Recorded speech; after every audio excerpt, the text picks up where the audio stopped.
esas se han terminado y, bueno, por supuesto, es la decisión del presidente Milei que esto así haya ocurrido o esté ocurriendo, y fue lo que dijo siempre, por supuesto, en campaña y desde el 10 de diciembre que asumió al cargo de presidente de la Nación. Así que se termina la plata para recitales de dudoso financiamiento, para organizaciones sociales que solo buscaban el beneficio de sus representantes, para el empleo militante. Entendemos que si todos estamos haciendo un esfuerzo, especialmente la gente, el que trabaja y el que todos los días la pelea en la Argentina, entendemos que también el esfuerzo tienen que hacer los gobernadores.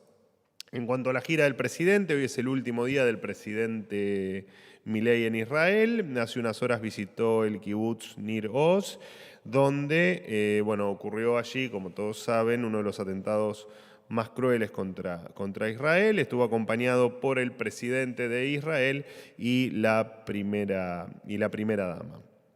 Más tarde se va a reunir con familiares de las personas secuestradas por la organización terrorista Hamas y, mañana por la mañana la comitiva estará viajando a Roma. Allí se van a sumar, esto ya lo saben porque tienen la agenda completa, pero allí se sumará el ministro del Interior, Guillermo Francos, la ministra de Capital Humano, Sandra Petovelo, y el secretario de Culto, Francisco Sánchez.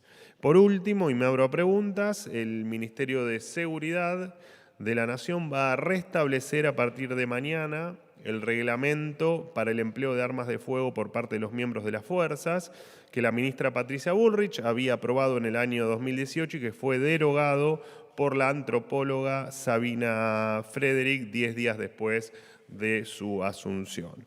Este protocolo, por supuesto, que es una buena noticia para hombres y mujeres de nuestra fuerza, y desde ya entendemos que es una mala noticia para los delincuentes que van a tener que pensar más de una vez qué es lo que quieren hacer antes de salir a cometer un delito o poner en riesgo o terminar con la vida de un argentino. Así que esta tarde, 15 horas, la ministra Bullrich va a contar en conferencia de prensa todos los detalles referidos a este punto. Ahora sí, soy todo oídos para las preguntas que tengan para hacerme. Muchas gracias.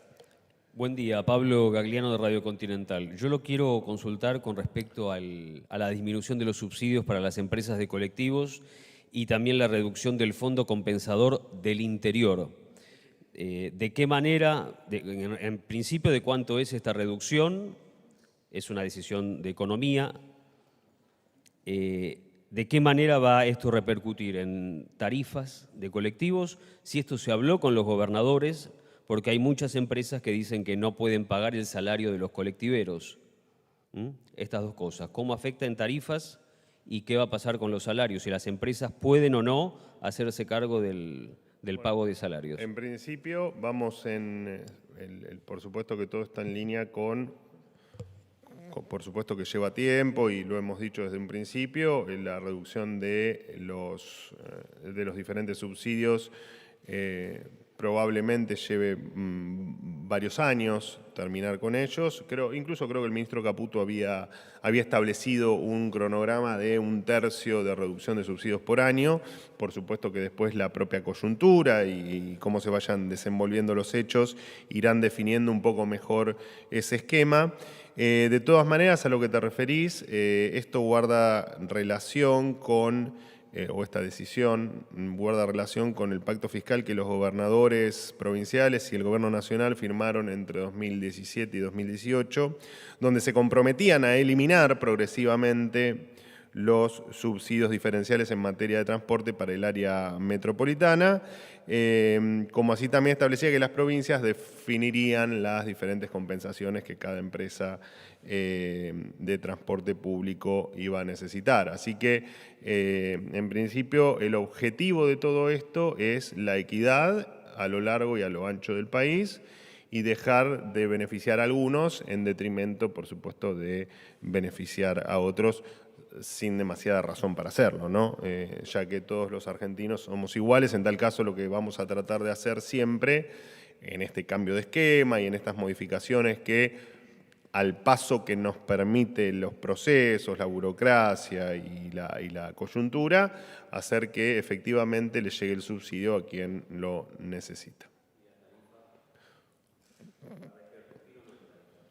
Bueno, por supuesto que va a repercutir en tarifas, en tanto y en cuanto, te repito, quien necesite. La lógica de todo esto, más allá del impacto en tarifas, es que el que necesite viajar lo pueda hacer, sea porque pueda pagar la tarifa o sea porque efectivamente en esta segmentación que se haga de acuerdo a la capacidad de cada ciudadano que use el transporte público, reciba el subsidio correspondiente. Así que tratamos de que el nuevo esquema sea no solo justo, sino que además permita que todos puedan usar el transporte público.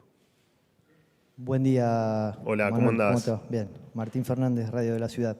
Quería preguntarte acerca de la controversia que generó la llegada al Congreso de un proyecto de ley por parte de legisladores de La Libertad Avanza con la intención de derogar la ley que permite a las mujeres practicarse la interrupción de un embarazo.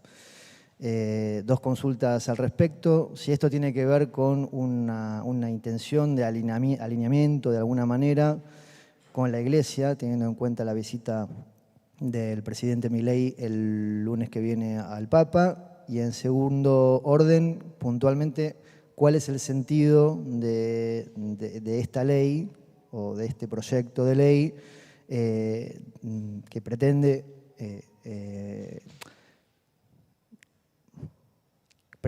que cuando no se obliga a ninguna mujer a que se realice un aborto, se lo haga? Mirá, vos sabés que hace unas semanas una compañera tuya creo que me hizo una pregunta similar sin saber esto, y te voy a responder lo mismo que le respondí en su momento. Esto es primero que es una discusión estrictamente legislativa. La iniciativa fue de la diputada Bonacci. No es parte de la agenda del presidente, no ha sido una decisión del presidente y no está impulsado de ninguna manera por el Poder Ejecutivo. Hoy en el Poder Ejecutivo estamos preocupados, abocados y trabajando sin ningún tipo de descanso en otro tipo de temas que son muchísimo más urgentes y, como bien vos sugerís, más si se quiere, relevantes que ocuparnos de este tema. Así que no es parte de la agenda del presidente este proyecto que se dio a conocer, creo que en el día de ayer.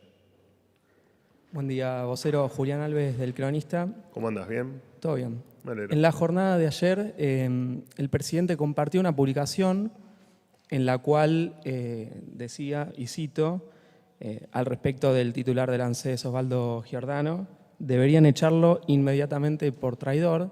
Quería saber si el presidente está evaluando pedirle la renuncia, si está al menos eso entre los planes, y también si está evaluando al respecto de otros funcionarios del Gobierno Nacional que han venido otras gestiones provinciales a las cuales el presidente acusó a esos gobernadores justamente de traidores, ¿no? Como puede ser el secretario de Transporte Franco Mogueta, como puede ser el presidente del Banco Nación Daniel Tilard, o puede ser, por ejemplo, Flavia Rollón de la Secretaría de Minería, que corresponde más que nada un pacto con respecto al gobernador de Salta. Así que esa pregunta, y si se prevé algún cambio en el gabinete. Expando la pregunta en ese sentido. Gracias. Bueno, ayer me hicieron una pregunta similar. Las decisiones de gabinete no responden a cuestiones estrictamente políticas. Por lo tanto, nosotros o el presidente, cada una de las funciones o de las personas o de los cargos o de los responsables de las áreas las evalúa en función precisamente de cuestiones de gestión o de cuestiones de idoneidad y no de cuestiones estrictamente políticas. Y en tal caso, si algún episodio ocurre con respecto a alguna renuncia, será precisamente por estas cuestiones y no por una cuestión política. Así que no, la respuesta es no. El presidente no evalúa hoy la renuncia de Giordano. Hola Manuel, buen día. Hola. Eduardo Menegazzi, Infobae. Perdón, Sí. no evalúa la renuncia de Giordano como no evalúa ninguna renuncia por cuestiones políticas, ¿no? Que quede claro, me preguntaste por Giordano, te pregunté por Giordano, pero me nombraste otro montón de gente y aplica la misma respuesta, ¿no? Siempre priorizamos la idoneidad, la gestión y el que efectivamente sea gente funcional al proyecto que queremos de país. Hola, Manuel. Hola. Ayer la CGT emitió un comunicado o difundió un comunicado en redes sociales donde explicitó que pedirá un aumento al menos del 85% en el Consejo del Salario Mínimo Vital y Móvil. Si bien las negociaciones entre empresarios y sindicalistas, el gobierno cumple un papel ahí de mediador y quería saber qué posición adoptarán si se produce este pedido, ¿no? Bueno, eso todavía no tenemos, obviamente que estamos al tanto de lo que circuló en relación al comunicado y al 85%. Bueno, será parte de la negociación. La verdad es que no tenemos nada para agregar con respecto a eso. Así que cuando tengamos una definición se las transmitiré, pero me parece que en tal caso el Ministerio de Capital Humano, la Secretaría de Trabajo te podrá dar alguna precisión adicional, pero me parece que esa precisión no va a estar hasta que la conversación no avance. Buen día, Manuel Hernán ¿Cómo Mundo, andás? de Radio Nacional. El presidente ordenó el retiro del proyecto de la ley ómnibus, de la ley bases. En lo inmediato, ¿puede esperarse que el gobierno decida poner pausa al envío de otros proyectos al Congreso, interpretándose así que es reducir de alguna manera a una expresión mínima el funcionamiento del Parlamento? Y por otro lado, quería preguntarte si en función también del Congreso ya hay una decisión tomada respecto del 1 de marzo, sesiones ordinarias en donde el presidente se hace presente, un formato parecido al de el día de su jura, del inicio de gestión, con un mensaje de espaldas al Congreso en escalinatas. ¿Eso está ya definido? Con respecto a la última pregunta, claramente no hay ninguna definición de cómo va a ser efectivamente la organización, ni el protocolo, ni horarios, ni nada que tenga que ver con ese día. Todavía no hay ninguna definición. Cuando exista, por supuesto, se las voy a transmitir. Lo cierto es que la sensación que dejó el Congreso en general y algunos legisladores en particular es que no hay demasiada intención de promover, colaborar y empujar el cambio que la gente propuso con su voto en noviembre, ¿no? En este 56%, que en definitiva fue o es nuestro mejor plebiscito, ¿no? Hablábamos de plebiscito, de consulta popular. Bueno, me parece que ahí tenemos no hace mucho tiempo tuvimos el mejor plebiscito de lo que se quiere hacer en Argentina.